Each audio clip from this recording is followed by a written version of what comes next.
Hello, everybody. This is Dr. Diana Wong. She came all the way from LA for a camp, but she came in here to help me with some neck problems. I just wanted to talk through some of the physical therapy. Someone who is an actual professional was subscribed to a Jiu-Jitsu athlete. One of the most common problems we have is that when we go to the doctor, we don't want to actually go to the doctor because we know that they're just going to tell us to stop training, and we're not going to stop training. And when I met Diana, literally the first thing she told me, she was like, you're not going to stop training, so here are the things that you can do. And so that's when I knew that she was the one, and and we became friends because she enabled me. And she showed me some really good exercises for the injury that I had at the time, and now we're going to talk about more injuries that I have. Yeah, cool. Thanks for having me. Thanks for being here. Yeah, I've realized I am an enabler of keeping people on the mats, you know? Well, if you're going to enable someone, that at least you do it in the best possible way. Yeah, true.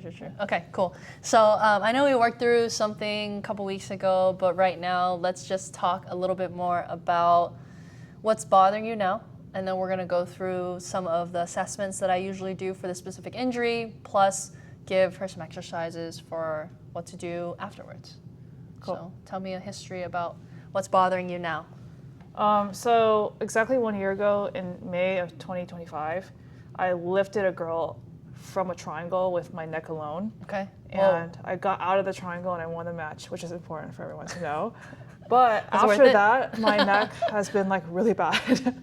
And since then, I've had, I think what it is nerve damage, but basically this arm will go numb if I lean forward for too long. Mm-hmm. And I had a period of time last year in July and August where I literally couldn't walk because the vibration through my vertebrae, I think, caused so much nerve pain that I would have to stop and I would have to do this. I would have to hang my neck like this. Wow, okay. And it would feel better. And then I'd have to walk another 2 minutes and then have to do this again. And so that took me out for a while, and I couldn't even sleep because that's how much it hurt. And it got better just by rest. And I started doing face pulls, and I did some nerve glides when it was really bad. I don't even know what this is. I don't know why I did it. I was just so desperate. Yeah, so it's just been on and off, especially if I train no-gi when people are really hanging on my neck. Chokes really, really irritate it. And when I'm training, it's fine, but I always feel it afterwards, especially leaning over. At my desk, I'll start to feel this, it will go numb again, and I'll have to stop working at a desk, and I'll have to move to the couch. And even now, it's the longest I've leaned forward is maybe 20 minutes, and I'll start to feel it again, so I'll have to stop. Mm-hmm. Do you feel pain down your arm, or is it just numbness? I guess it's kind of pain because it bothers me. I feel I have to stop. It's it's not a dead weight. Mm-hmm. I feel I have to relieve it, or else I will. So it's a pairing of numbness and tingling down the arm plus pain. Yeah. Okay. Yeah. And then after you do the forward bend, then all of that relieves. Yeah. If I do the forward bend, it hurts more, and if I lean back, it's fine. So I spend a lot of time sitting like this, talking to people. Okay. Yeah. What else have you done to try to help with your the nerve pain? I just made things up. Okay. I did a lot of back exercises because I felt if I had a strong back, maybe I could just use my back instead of my neck to lift myself. I feel in closed guard, especially because I was getting my head hung on for so long. I was if I make my posterior chain stronger, I'll use that to lift instead of just curling my neck. Pretty much only thing. I haven't done any deliberate. I've seen your reels, putting a plate next to your head and doing this. Yeah. But I don't. I feel unless someone tells me to do it, I don't want to do that because it seems kind of crazy. Yeah, it's not crazy, but it is a progression. Yeah. There's certain things we have to look at of can you do X, Y, and Z before you can do X, Y, and Z. So. Other questions are when that originally happened a year ago. Mm-hmm. Now, how much better do you feel you are now compared to when it originally happened? Well, it's been high and low, high and low. So in the initial incident, I would say probably 2 days later, I put myself in another triangle and it got quite bad. I would say maybe then in terms of pain, probably a 6. Okay. And now it's it doesn't bother me unless I lean forward. And then if I lean forward for too long, maybe a 2 or 3. But I know it's bad. I know it's it's definitely not right. I should be able to lean forward indefinitely, I think, right? Yeah. Free thoughtless movement. I think that's what the goal is always. But does it affect your other like life outside jiu-jitsu? Like I can't like sit at a desk or lean forward at a desk for more than 20 minutes. So I can't do Sleeping? focused work. What about sleeping? Sleeping's okay. Okay. Jiu-jitsu wise, how often are you training nowadays? Sorry, twice a day, 5 days a week. Once a day, one time a week. Okay. And then what about lifting? 3 to 4 times a week. Okay. Yeah. And then what are you usually primarily doing when you're, walk me through like a day of lifting. Of lifting? I do kind of conjugate-esque right now. Okay. So on Monday, I do speed deadlifts and like lower body. So Okay. like split squats. Okay. I'll do like some shoulders and accessories, but not like super serious. Tuesday, I do max upper body. So like 3 rep maxes for bench or pull-ups. Okay. Weighted pull-ups, weighted or like as much as I can bench. And then on Thursday, I do max lower body. So deadlift or squat. Okay. So it's like speed, max, max. And I think this will be temporary. I do my own programming, so it's kind of like just flying by the, you know. But usually I change it up like every 12 to 16 weeks. Okay. Yeah. Okay, cool. And then anything that you do in lifting that aggravates your neck? I had to stop back squatting, I think, because I couldn't keep my scapula. I mean, sure, that's like probably a different problem than my neck, but Sure. like, yeah, I had to stop doing that. Remind me what you're doing on your upper body day. You're doing max pull-ups? Max pull-ups and then max bench, dumbbell bench. And dumbbell bench. Are you Yeah. pressing overhead at all?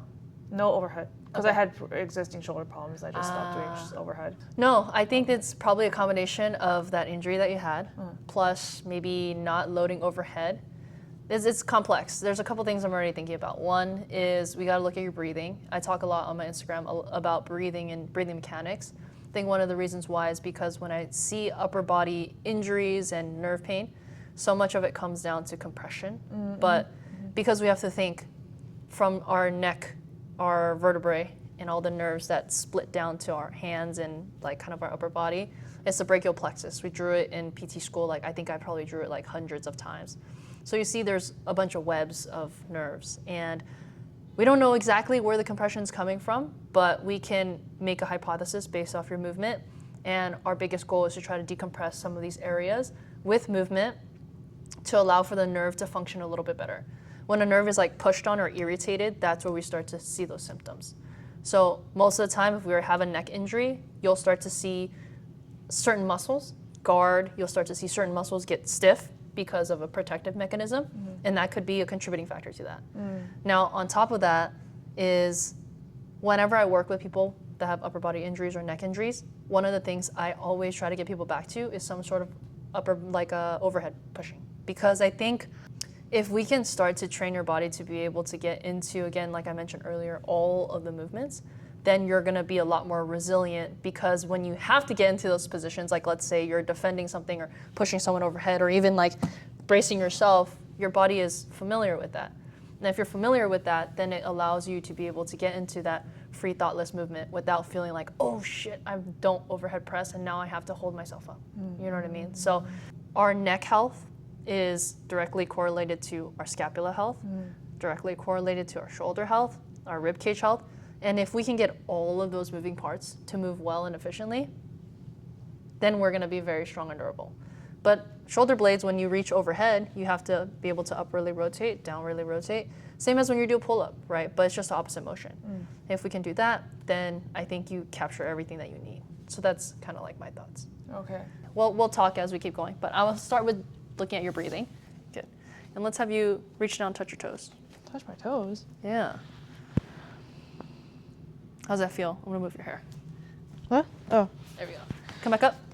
It feels fine. Okay. That's a good stretch. Two more times. 2 more times. To do like a yogi. Okay. Good. And one more time. And this was the movement that you felt helped decompress your neck, right? Yes. Okay, great. Very much. All right, come back to center. Let's go ahead and put your hands on your hips, and you're just gonna lean back. There you go. Good. And up. 2 more. How does that feel when you do that? Oh, it's all right. It's not that great. I find the bridge quite a painful, not painful, but like very difficult movement. Like very a regular uncomfortable. bridge? Yeah, like anything where my back goes the other way that Okay, it's okay. supposed to. Okay. That I'm supposed to, yeah. Where do you feel the biggest limitation right now? Lower back. Okay, Yeah, probably. I don't know. Okay. Yeah, but yeah, that's where I feel like it's like very, very tight. Yeah. got it. Yeah, Okay. Face me. So scoot back just a little bit, feet together. All right, and then all I want you to do is hands on your hips and you're just gonna rotate. There you go. Go as far as you can. Both directions. Uh-oh. Uh-oh. What's going on here? I don't know. I feel like Go for I've been slacking on my spinal twists. It used to be part of my FRC. You know what FRC is? Oh, yeah, like yeah. PNF training. Yeah. I used to do that a lot, like at least once a week. What do you feel like when you get to the end range on both sides? I'm just stuck. I feel what's stopping me? Like this leg just wants to come up. Yeah, and yeah. Something is I don't know, like I want to screw on a cap, but it's not screwing on. Right side versus left side, what's easier to get into, I guess? I feel approximately the same. Okay. Yeah. It's getting better right. as you do it. The right is probably a little tighter. Okay. But it's probably because it got fucked up a little bit from the heel hook. Okay. Too. Bilateral shoulder issues, you mentioned earlier, both sides? Shoulder issues? Both sides, but it's been a while. Which side was worse? This side was worse. This was a mass, the Okay. mysterious mass side. When you have your neck pain, is it mostly down your left arm, right arm? This side. Okay, Yeah, left side. Okay, yeah, all right. yeah. Let's go arms right side and just gonna side bend. Side bend. Yep, Just like a real, okay. perfect. Good, one more time. Good. How's it feel one side versus the other? It's okay. I feel like I should do it more. It feels good. It feels a good stretch. Like I don't feel like I'm like really like truly limited. Yeah, your spinal twists and your spinal bends. Yeah. Okay, all right, let's go on the ground. From here, what I want you to do, just take 5 deep breaths in. Okay, I'm gonna give you a couple cues. We're gonna do a couple sets of these, okay? Yeah. One of the reasons why breathing is so important in a way is talking about decompression. A thing that I see often in jiu-jitsu athletes is they have a difficult time with exhaling completely. And this kind of brings me to, because you see how like your ribs here kind of like lifted, right? There's a narrative online that says like rib flare is bad, blah, blah, blah, all these things about rib flare. Oh, I think you've seen it before? No, I didn't know there was beef with the rib flare. Okay, no. I just see it, maybe I see it on my algorithm because I'm a PT. But people talk about, oh yeah, this is why, how to fix it and stuff like that. But like anything structurally, it's not a problem unless it's a problem. But at the same time, it's giving us hints of what your movement patterns are naturally. And if it's not an issue, then we don't have to address it. We can also help make your movement a little bit more efficient. So based off your breathing, one of the things I want to start to work on is your exhale a little bit. So let's go one hand on your chest and one hand on your stomach. Doesn't matter. It's good. Okay, so for you specifically, I want you to think about getting a little bit more breath into your stomach, but also you're breathing into your chest, right? So both of them rising at the same time, getting a little bit more air and your chest at the same time. Good. And then as you exhale all the way. Good, so first round, all you're gonna focus on is getting just a little bit more breath into the stomach. Go ahead. Yeah, much better. So some people talk about belly breathing. There's like a big thing in the jiu-jitsu community about belly breathing. I think it's gotten a little too far where people are not really moving their rib cage when they breathe anymore and just only solely putting air into their stomach, which over time, we have to also go back to our conversation earlier about rib cage mobility, shoulder mobility, upper back mobility, neck mobility. Everything is related. One more time. Good, take a break. That already looks better. So what I'm looking for is, are you able to elevate and expand your rib cage, but at the same time, can you compress and kind of depress your rib cage as well? So most of the time when we're in this state of like stress, if your neck is tight or you're stressed out in general, we tend to breathe like this. Like almost like all in our shoulders. This is a bit more dramatic than what it looks like, but if you look at this is just like your normal state, you can see how everything's like very compressed. Yeah. So if we can start to get you to pull your shoulders down, pull your rib cage down, it allows for a little bit more space for the nerves. Yeah. Does that make sense? When I taught my seminar this weekend, my neck literally got worse, even though I didn't do anything. Because I feel like I think you're just stressed. just like in a performance mode. Yeah. And that's part of it too, is pain. There's a correlation between stress, emotional stress, mental stress, physical stress that is correlated with increased pain levels. Not necessarily mean that there is any structural damage or anything worse happening, but you could see pain go up because your nervous system is heightened. So that's very normal. Second one, where we're gonna do same thing, hand on your chest, hand on your stomach. Choose whatever. Okay, main one, you already got the stomach part down. On the exhale, I want you to think about fogging up a window. And then when you fog up a window, just go all the way, all the way, all the way until you feel like you have no more air left. Like all the way on the exhale. There you go. Keep going. A little less like effortful, more just gentle. Tell me not to try hard. No, don't try hard. Okay, got it. Let it happen naturally. Good, slowly out. A little less effortful. Oh,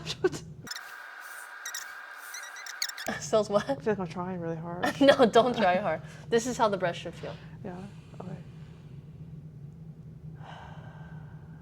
Oh, like that, okay. Should be relaxed. Yeah, I was trying too hard. Yeah, that's what I'm saying, effort, too much effort. Okay, the last set, literally. See, the main thing that we want to start to do is what I talked about during the body seminar, which is that a lot of jiu-jitsu athletes have a very hard time down-regulating their nervous system, especially when it comes to nerve pain and your nervous system always being heightened because we live stressful lives. If you're not able to down-regulate, it's going to be really challenging to get your pain under control. So this is one way, is the things that we're doing right now is to help you relax. Can you relax your body? Can you relax your nervous system? Can you bring it down to that parasympathetic rest and digest? If you're, you know, you're not gonna be able to do that. Yeah. So breathe in. Good, on the exhale, go. There you go, there you go, there you go. And then just go all the way till the end. Keep going, keep going, keep going. Good. About. Like when your air ran out. I have trouble, I notice in general in yoga, to have a long exhale. Everyone else is like forever. Yeah. Practice. Yeah. Okay. It just takes Okay. practice. Okay. And patience. Okay. So we gotta practice patience. Okay, ready? Yeah. Go. It's just a competitive spirit. But you don't have to be competitive with yourself here. There you go. That's a messed up breath. Yeah, as long as possible. Yeah. Yeah, just like 2 more. Oh, we gotta practice this one. I already know it. Well, I have to start over. Two more. I just want you to get the idea. What's the idea here, you know? Good, okay, take a break. All right, so that's just gonna be something you practice. Okay. And I'll send you these as like the exercises and just more of the specific details for you to focus on. The exhale is something that's very commonly the most challenging part because most people don't exhale like that. Yeah. You breathe in. It's like just almost shortened in both directions, but people tend to have an easier time breathing in. Yeah. And it's the exhale that we're really getting that rib cage depression that people have a hard time with. So I think that's going to be the main thing that we're going to focus on. Again, the concept is, and the theory is just thinking about trying to get those nerves to just have a little bit more room to move. If that's the case, then you're going to be able to move your spine and all that with a lot more ease. You won't feel like being in this position 20 minutes. You're going to start to feel the numbness. Okay. Okay. Second thing, let's get into a little bit of upper body endurance, because the idea here is trying to look at if you have the capacity to hold yourself and if those muscles have the fatigue resistance and endurance to just hold your own body weight. So we're gonna go into a plank on your hands here. All right, from here, yep, perfect. Feet wide a little bit, hands a little bit closer. All right, you're gonna try to keep your hips level, facing the ground, perfect. And I want you to take one hand and touch your opposite shoulder, hold it there. Keep those hips pointed down towards the ground. More. There you go. Looks good. And switch. Try to be a statue with everything from like here down. You okay? Mm-hmm. just trying to breathe. It's hard though. Switch sides. I feel like historically, like planks were very hard for me. Okay, perfect. That's exactly what we need to work on. Jiu-Jitsu is so much body weight that we have to be thrown around, also holding other people's body weight. Switch sides. Are people gonna hear you breathing on the mic? Probably. That's okay. Now they know. It's all about vulnerability and authenticity. No, I love that. Turn your hips down. I can't. Oh my, switch sides. Get your feet a little wider. Okay. There you go. Keep your hips down. There you go. Yeah, okay. Easier? Yeah. Okay, great. All right, one more time on the other side. Perfect. Hold it there. Hips down, hips down. Yep, perfect. Harder when you do that. Good. And one more time on each side, since we got messed up a little. Good, and the other side. And take a break. Good. 0 out of 10, how challenging is that? It's really hard. Okay. Like you It's feel not like you're like breathing in hard and Like, your heart I'm rate was good. concentrating quite hard. Okay. Yeah. Okay. Like, it's not like painful. Okay. Okay. Like, I could probably do it. Yeah, no, this is good. I mean, I think you lift heavy multiple times a week. A lot of the stuff that we're gonna look at is more foundation of can we improve your foundation a little bit to help manage some of your old injuries versus like trying to get super, super strong because you're already pretty strong.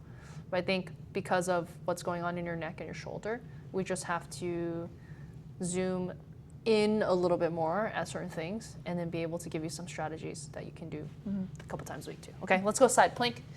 Side plank. It's my greatest nemesis. Oh, wow. We talked about this. Perfect. We talked about this. Which way? On my knees or on my feet? On your feet, on your elbow.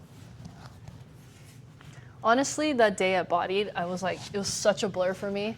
I felt like I wasn't even present because I got off a plane at 7 a.m. and I was just like, where am I? You know? Yeah. Hold it. Red eyes will do that. Huh? Red eyes will do that. I know. Here's a secret. Whenever a side plank appears in any sort of ritual, like a yoga workout, You skip it. I skip it. I knew it. Fuck it. Yeah. Oops. No swearing YouTube. Okay. But yeah, no. I will never. I'll always skip it because I hate this. Hold it there. It's very uncomfortable. For what? Just everything. Like the one is the weight dumped in my shoulders, and then 2 is lifting my hips here. It's uncomfortable. The oblique or whatever. Like I've never used that muscle in my life. You're a liar. You could not do jiu-jitsu without it. Switch sides. Okay. You think you've never used it. Not but deliberately. Yeah. Never deliberately Never. change it. Yeah. So any opponents are watching this, you can attack my obliques. never worked out. What's an oblique attack? I don't know. Like a twister maybe? I don't know. Or like make me play guard for too long. Maybe my obliques will just Make like, you play side guard for too long. side guard, yeah. Just keep running around This her. is hell. Like I'm oh. Just loving it. I can't even see your face, but I just know you love it. Yeah. Good. And take a break. 0 to 10, how challenging is that? Just trying to get a general idea of difficulty. It's just concentration. I feel it's more coordination than like Coordination. a strength issue. Okay, but holding the position was okay? That's fine, yeah. Okay, can you do it again? Fine. I want to see more physical challenge rather than mental challenge. All right, are you able to lift up 1 foot? 1 foot. Hold it there. Hips forward, nice and tall. Good, right there, perfect. Yeah, this is a Okay, that's better. Hold it there. And the reason is we want to make sure that we can stress your body enough in a couple ways, but mostly just to, again, build that capacity and endurance to hold your body up.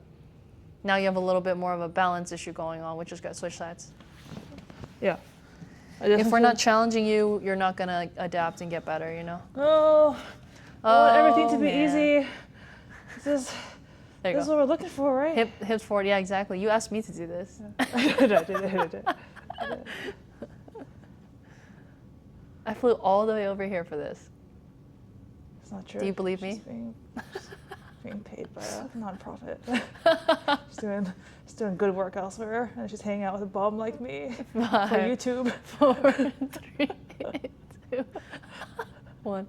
You're a YouTuber. Take a break. Good job. Okay.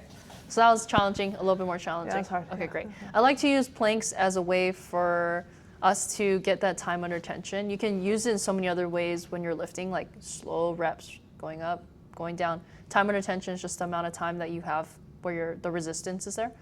But I also like this in holding positions because it tells me how you're able to manage it, especially when you're doing jiu-jitsu, right? I think that's an important part. Because there's like buckets that we talk about.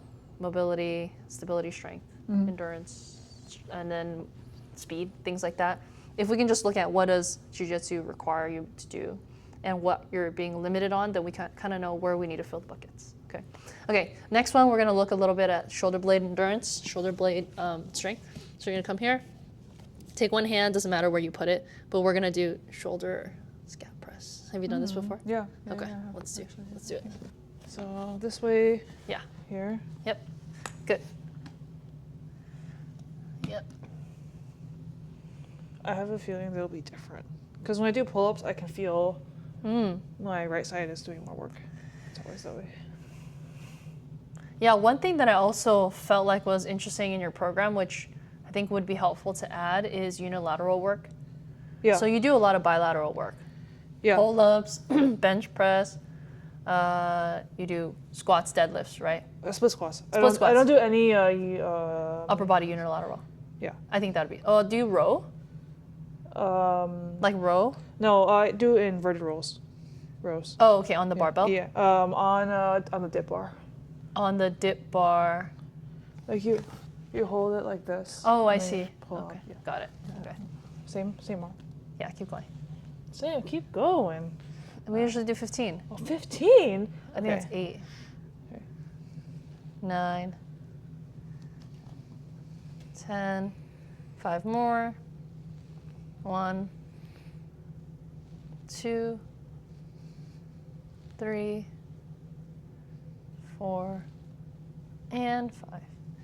I think unilateral work is super underrated because how can you tell the difference between your right and left if you don't test it and feel the difference, you know? Yeah. And also you'll notice for sure. Yeah, I know I have like significantly less control on this side too. Like I feel like even like the lowering is different. Mm-hmm. Yeah, I knew this, but I just never knew how to address it. Yeah. Also, I'm a badminton girly.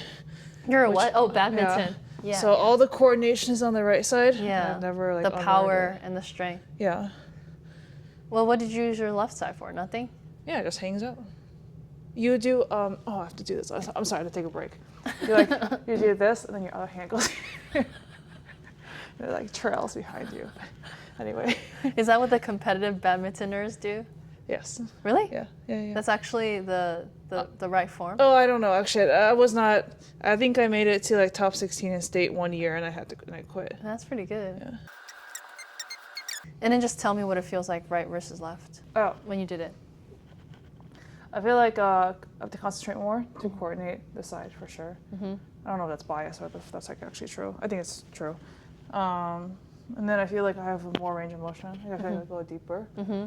And this side, I feel like I'm like going, but it's not as much. Okay, yeah, that's what it looked like.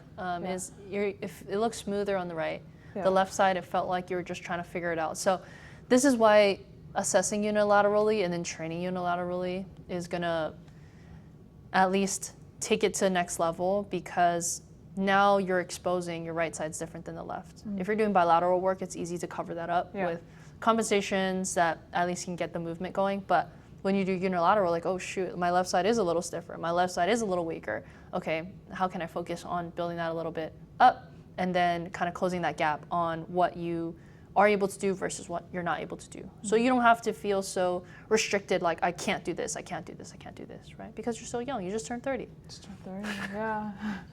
You're entering the master's division. You might as well be healthier right now. Yeah. You're the healthiest you should be.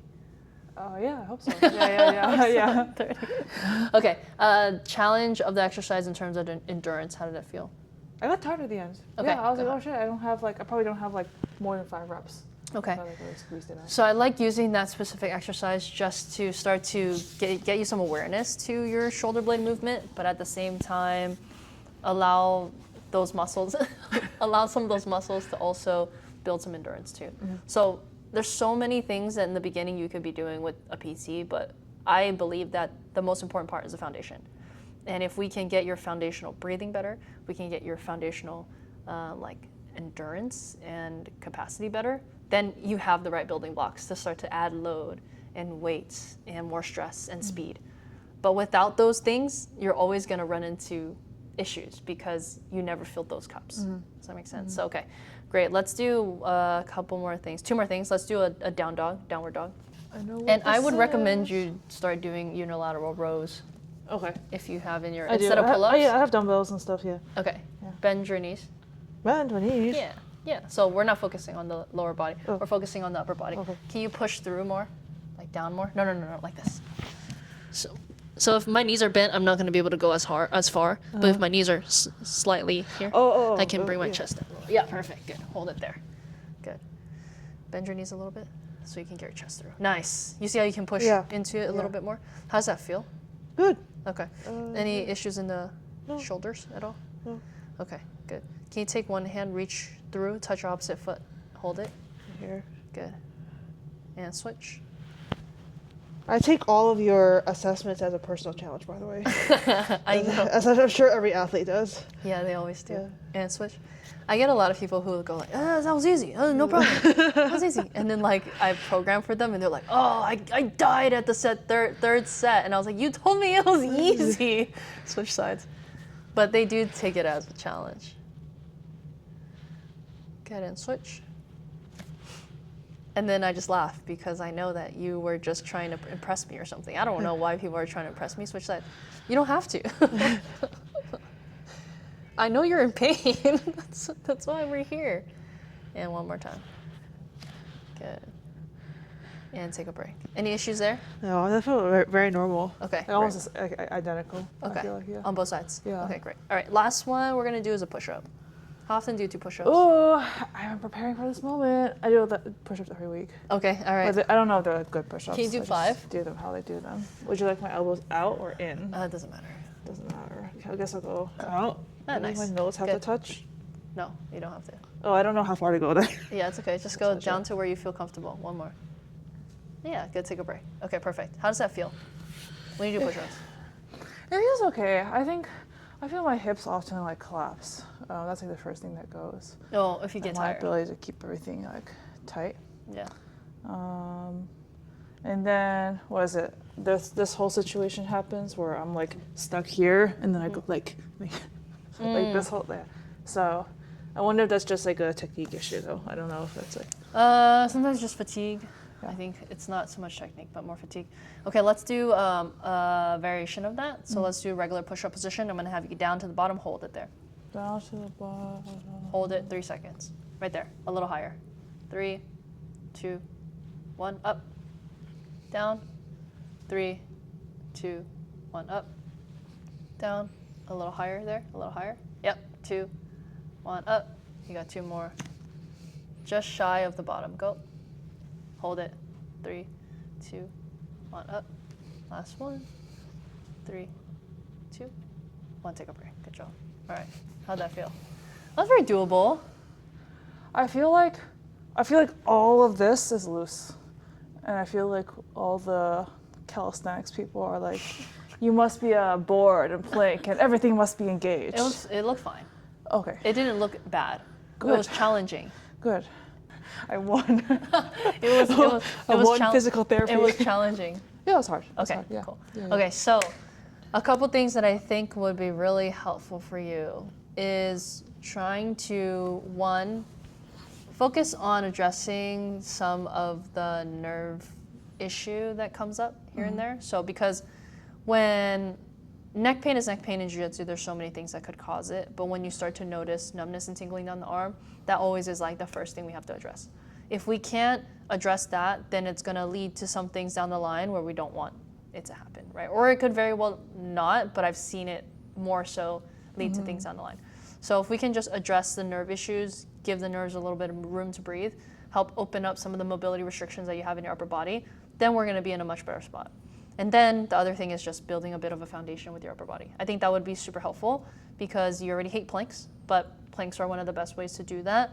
Just to hold your own body weight up gives me confidence that if you were to go into a fight or train a lot, your body has that endurance that to be able to do more or to be able to support your neck. And then the last thing is just getting you back into some like unilateral movements, rowing, single arm. I think the overhead press, maybe not for like right now, maybe eventually at some point, but I would want to have you comfortable with certain movements still, and then that way we can move into things like overhead pressing and then neck specific exercises.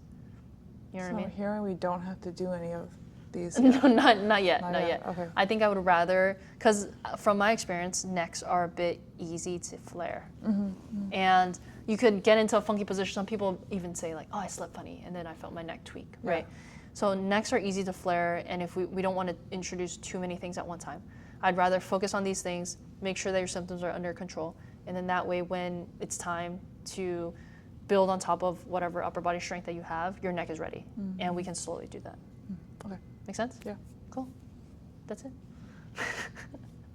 If you like Dr. Diana's way of going about this, she's on Instagram, Open Mat Open Physio. Mat Physio everywhere. Just follow, send a message, whatever you need from us, let us know.